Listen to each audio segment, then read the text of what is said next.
নিয়মতান্ত্রিকভাবে আমাদের আচরণবিধিকে সম্মান জানিয়ে আমরা 5 জন মনোনয়নপত্র গুরদাসপুর উপজেলা নির্বাহী অফিসার মহোদয় জমা দিলাম। আসলে সংসদ সদস্য হওয়ার ক্ষেত্রে মৌলিকভাবে আমি আমার যেটা আকাঙ্ক্ষা, আমি তো কাউন্সিলর থেকে উঠে আসছি, কাউন্সিলর ছিলাম বনপাড়া পৌরসভার 2 বারের নির্বাচনে।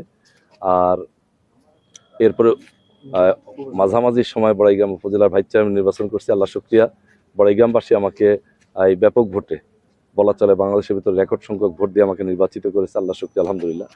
সব মিলে আমার একটা আকাঙ্ক্ষা যে জনগণের সাথে থাকা, জনগণের কাজে লাগা, জনগণের কাজ করতে পারাটাই হচ্ছে আমার একদম ছাত্র জীবন থেকে একটা আকাঙ্ক্ষা।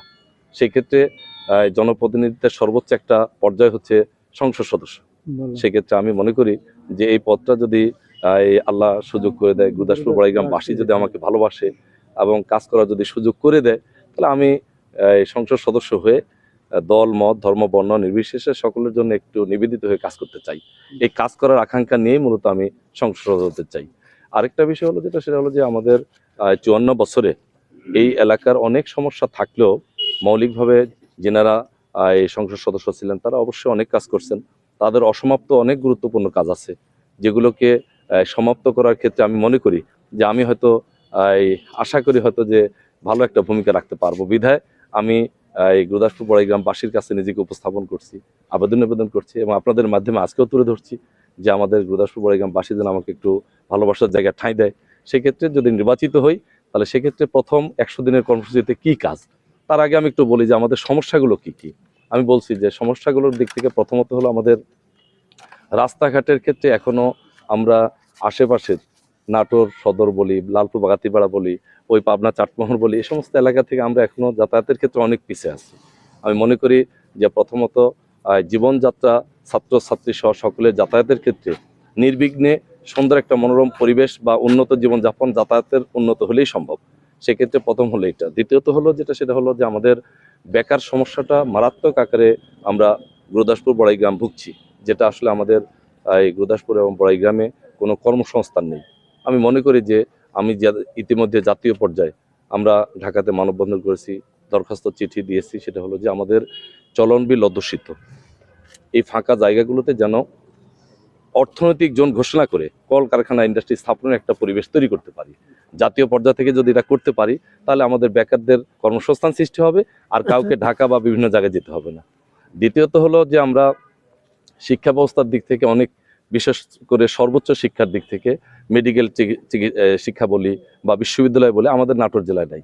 আমরা সেই ক্ষেত্রে মনে করি যে প্রস্তাবিত একটা কৃষি বিশ্ববিদ্যালয় নাটোরে যদি আমরা আনতে পারি আলহামদুলিল্লাহ, একটা মেডিকেল কলেজ যদি আনতে পারি আলহামদুলিল্লাহ। আরেকটা বিষয় হলো যে চলন বিল অধ্যুষিত টোটাল গুরদাসপুর বড়াইগ্রাম হলো কৃষি নির্ভর, কিন্তু কৃষিকে আধুনিকায়ন করার ক্ষেত্রে বাস্তবে আমাদের কোনো গবেষণামূলক প্রতিষ্ঠান নেই। কৃষি গবেষণা ইনস্টিটিউট একটা প্রতিষ্ঠান হওয়া দরকার, যেটাতে কৃষকরা নিশ্চিত সেবায় প্রশিক্ষিত হবে, ভালো মানের কৃষি উৎপাদন করতে পারবে ইনশাআল্লাহ। আর সর্বোপরি একটা কথা হলো সেটা হলো যে কৃষকরা উৎপাদন করে আবার মহাজনী এই পদ্ধতির কারণে অনেক ক্ষেত্রে বঞ্চিত হয়, ন্যায্য দাম পায় না।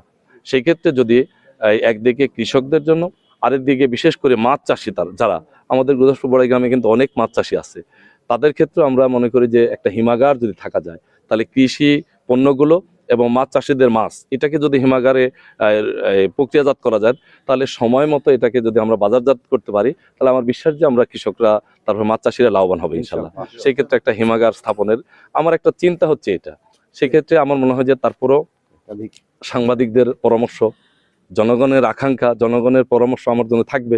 আমি বলছি যে প্রতি 2 মাস পর যদি আমি নির্বাচিত হই, 2 মাস পর আমি জনগণের মুখোমুখি হব। প্রতিটা ইউনিয়নে আমি চক্রাকারে ঘুরবো, সেখানে যাব, জনগণের সমস্যাকে সামনে নিয়ে এসে কি করা যায় সেগুলাকে মতামতের ভিত্তিতে আমি অগ্রাধিকার দিব। তবে একটা ক্ষেত্রে আমার বিশ্বাস সেটা হলো যে স্টেডিয়াম, যেটা আমি বলছি এর আগেও, যে তরুণদের জন্য মাদক মুক্ত সমাজ গঠনে সংস্কৃতি, খেলাধুলা এটার বিকল্প নাই। সেক্ষেত্রে আমি স্টেডিয়াম নির্মাণ এবং সংস্কৃতির দিকে আমাদের পল্লীগীতি, ভাটিয়ালি, ভাওয়াইয়া, জারিগান, যেটা আমাদের লালন সঙ্গীত, একদম বাংলার লোক সংস্কৃতি যেটাকে বলা যায়, সেগুলোকে যদি আমরা একটু আধুনিকায়নের মাধ্যমে যদি তৈরি করতে পারি, তাহলে সাংস্কৃতিক দিক থেকে যুবকরা যাবে, নেশা থেকে মুক্ত থাকবে। এই ক্ষেত্রে আমরা খেলাধুলা এবং সংস্কৃতিকে বিকশিত করার ক্ষেত্রে ভূমিকা রাখবো।